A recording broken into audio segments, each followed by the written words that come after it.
नमस्कार साथियों, इस वीडियो में हम लोग देखेंगे दोस्तों फिर से एक new question MDC tribal movement of India का। ठीक है, जो बहुत ज़्यादा इम्पोर्टेंट है आपके लिए, तो आप ज़रूर देखिएगा बिना वीडियो स्किप किए। अच्छा लगे लाइक कर दीजिएगा। तो देखिए क्वेश्चन है, बोल रहा है कि संथाल विद्रोह के कारण एवं परिणाम पर टिप्पणी लिखे। तो संथाल विद्रोह जो हुआ था वो क्यों हुआ था, उसका कारण बताना है, उसका परिणाम बताना है। तो चलिए देखते हैं। तो पहला है दोस्तों कि संथाल विद्रोह है क्या। तो संथाल विद्रोह, जिसे संथाल हुल के रूप में भी जाना जाता है, संथाल जनजातियों द्वारा ब्रिटिश ईस्ट इंडिया कंपनी, जमींदार एवं सामंतवादियों के क्रूर नीतियों के खिलाफ पूर्वी भारत में वर्तमान झारखंड के और पश्चिमी बंगाल का एक विद्रोह था। यह 1855 को शुरू हुआ और 1856 तक चला। मतलब ये जो संथाल जनजातियों के द्वारा एक जो है विद्रोह शुरू किया गया था। ठीक है, कहाँ कहाँ, जो अभी मतलब पूर्व भारत, जो अभी झारखंड और पश्चिम बंगाल है, यहाँ कब हुआ था 1855 से लेके 1856 के बीच हुआ था, ताकि ईस्ट इंडिया कंपनी, जमींदार और वहाँ के जो भी सामंतवादियाँ थे, जो उनके ऊपर उनका गलत नीति था, नियम था, उन उसी के खिलाफ में। ठीक है, यह है संथाल विद्रोह। आगे देखेंगे दोस्तों इसका कारण, संथाल विद्रोह का कारण। तो देखिए संथाल विद्रोह, जिसे क्षेत्रीय तौर पर संथाल हुल के नाम से भी बेहतर जाना जाता है, झारखंड के इतिहास में होने वाले सभी जनजातीय आंदोलन में संभवतः सबसे व्यापक और प्रभावशाली विद्रोह था। मतलब ये जो था बहुत ज़्यादा प्रभावशाली था। यह वर्तमान झारखंड के पूर्वी क्षेत्र, जिसे संथाल, प्रागन, दमन एको, जो अभी भागलपुर और राजमहल पहाड़ी के आसपास का क्षेत्र है, जो अभी है, ठीक है, के नाम से जानते हैं, मैं 1855 से 1856 में घटित हुआ था। मतलब ये विद्रोह हुआ था। यह क्षेत्र झारखंड के सबसे बड़े जनजातीय समूह संथालों का निवास स्थल था। तो यह जो क्षेत्र है, जो मतलब संथाल प्रागन, जो भागलपुर और राजमहल पहाड़ी के आसपास क्षेत्र है, वो जो है झारखंड के सबसे बड़े जनजातीय समूह का जो है निवास था। कौन से जनजाति? संथाल। ठीक है, संथालों के आक्रोश का मुख्य कारण यह था कि ब्रिटिश काल में साहूकार तथा औपनिवेशिक प्रशासक दोनों ही संथालों का शोषण करते थे। मतलब जो है ब्रिटिश शासन में जो संथालों के साथ बहुत बुरा व्यवहार किया जाता था, उनके साथ शोषण किया जाता था। साहूकार भी करते थे और औपनिवेशक प्रशासक भी करते थे, मतलब ब्रिटिश का आदमी। ठीक है, चलिए, दिकुओं यानी बाहरी लोग जो है तथा व्यापारी द्वारा संथालों द्वारा लिए गए ऋणों पर 50% से लेकर 500% तक ब्याज वसूले जाने का उदाहरण मिलते हैं। मतलब जो उन लोगों को देते थे ब्याज, ऋण, मतलब कर्जा, तो उसके ऊपर 50% से लेकर 500% तक जबरदस्ती उनसे जो है टैक्स लिया जाता था, कर लिया जाता था जबरदस्ती। ठीक है, और भी कई तरीके से आदिवासियों का शोषण किया और उनसे धोखेबाजी की गई। आदिवासी चूंकि पढ़े लिखे नहीं थे, अतः उनसे तालसाजी कर तय दर से अधिक ब्याज वसूलना व यहाँ तक कि उनकी ज़मीनों को भी हड़प लेना आम बात थी। मतलब समझिए कि ज़रूरत से ज़्यादा जो है ऋण लिया जाता था, टैक्स लिया जाता था।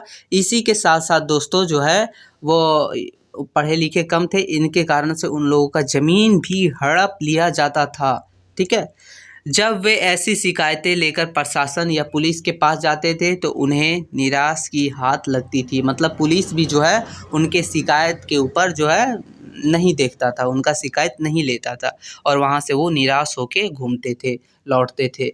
इस बीच ब्रिटिश सरकार ने भागलपुर, वर्तमान में जो रेल परियोजना के तहत रेल लाइनें बिछाने के लिए बड़ी संख्या में संथालों को बेघर मजदूरों के तौर पर बाताल भर्ती किया। मतलब सीधा समझिए कि ब्रिटिश सरकार जो है वो भागलपुर में वर्धमान रेल परियोजना के तहत लाइन बिछा रही थी, जिसमें जो है संथाल के ही वैसे मतलब मजदूरों को जो है बहुत ज़्यादा भर्ती किया गया ताकि उसमें काम कर सके।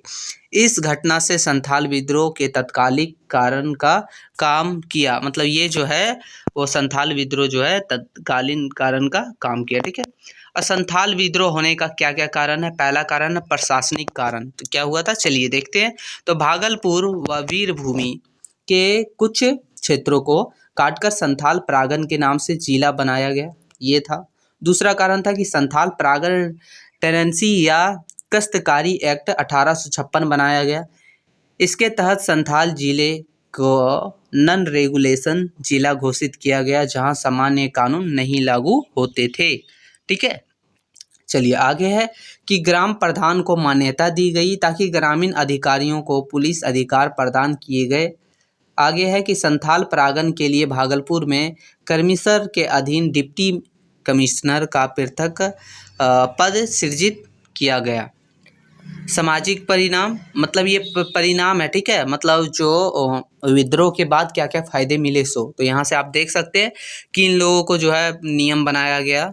ठीक है, संथाल परागण टेनेंसी, फिर है जो है उस सब का संथाल परागण के नाम से जिला बनाया गया। ये सारे चीज़ जो है डिप्टी कमिश्नर के पद को मिला इन लोगों को, संथाल लोगों को। ठीक है, दूसरा है सामाजिक परिणाम, मतलब इसका सामाजिक परिणाम क्या हुआ तो देखते हैं।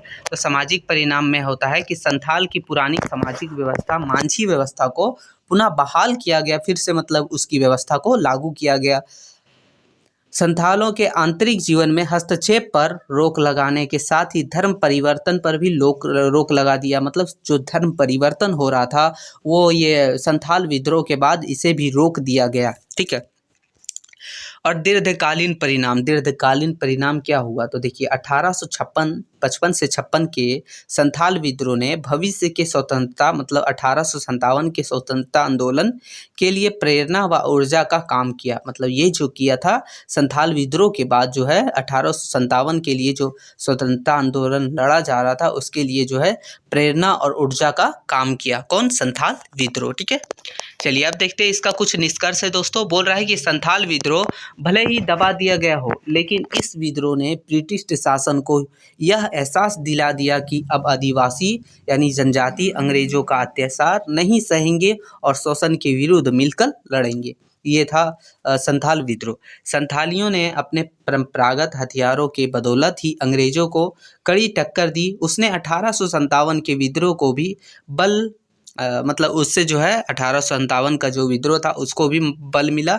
वर्तमान में प्रतिवर्ष इस विद्रोह को 30 जून के दिन हूल दिवस के रूप में मनाया जाता है। देखिए अभी जो है पूरे झारखंड में जो है संथाल विद्रोह को मतलब जीत की खुशी में हूल दिवस के रूप में 30 जून को मनाया जाता है दोस्तों, त्यौहार के रूप में। ठीक है, तो यही था हम लोग का संथाल विद्रोह, समझ ही गए होंगे। और अगर आपको थोड़ा भी डाउट है तो आप इस PDF को फिर से दोबारा पढ़ लीजिएगा।